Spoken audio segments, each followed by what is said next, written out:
प्रधानमंत्री नरेंद्र मोदी जी परीक्षा पे बड़ी चर्चा करते थे। आज लेकिन जब पूरा देश के स्टूडेंट्स, लाखों करोड़ों स्टूडेंट्स ये कह रहे हैं कि नीट की परीक्षा पे चर्चा कीजिए प्रधानमंत्री जी, तो प्रधानमंत्री जी कहीं नजर नहीं आ रहे हैं। नीट की परीक्षा पे कोई चर्चा करने को तैयार नहीं है। कैसे नीट का पेपर लीक हुआ, कैसे कई बच्चों के पूरे पूरे मार्क्स आए, किस तरीके से एक ही सेंटर जो भारतीय जनता पार्टी के नेता का था वहां पर ग्रेस मार्क्स दे करके पूरे नंबर दिए जाते हैं नीट की परीक्षा में। इसकी जांच होनी चाहिए, इसके ऊपर चर्चा होनी चाहिए। लेकिन अब प्रधानमंत्री जी परीक्षा पे चर्चा नहीं करते हैं।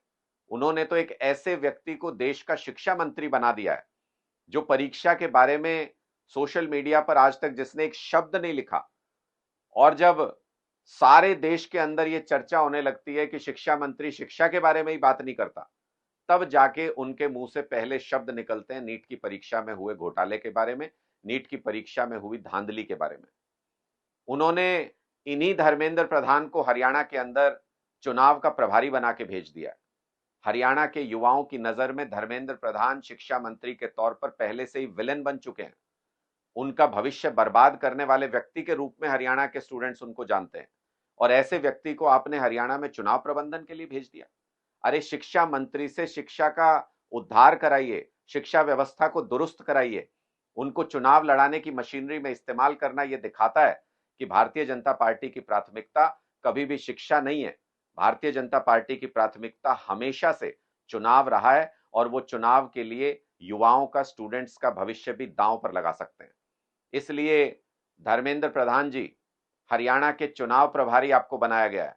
लेकिन हरियाणा में आने से पहले यह याद रखिएगा, नीट की परीक्षा को लेकर स्टूडेंट्स के अंदर बेहद गुस्सा है।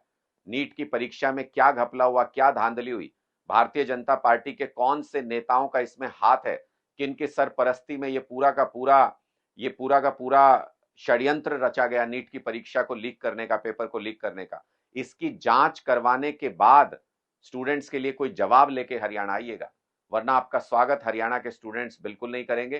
काले झंडों के साथ हरियाणा में स्वागत होगा, हरियाणा के अंदर विरोध होगा। स्टूडेंट्स आपको यहां पर चुनाव प्रबंधन तो छोड़िए, यहां पर आपको एक सभा तक करने नहीं देंगे। इसलिए शिक्षा मंत्री होने का दायित्व सबसे पहले निभाइए और इस पूरी नीट की परीक्षा की जांच करा के सही तरीके से पता कीजिए कौन से भारतीय जनता पार्टी के नेता इस षड्यंत्र में शामिल हैं, किनकी सरपरस्ती में ये पूरा का पूरा पेपर लीक का कांड हुआ है। इसकी सही से जांच करके स्टूडेंट्स को उत्तर मिलना चाहिए। दोबारा परीक्षा की जरूरत है, दोबारा परीक्षा होनी चाहिए। बच्चों के लिए, उनके भविष्य के लिए आपको काम करना पड़ेगा। तभी शिक्षा मंत्री के तौर पर, तभी हरियाणा में भी आपकी एंट्री हो पाएगी।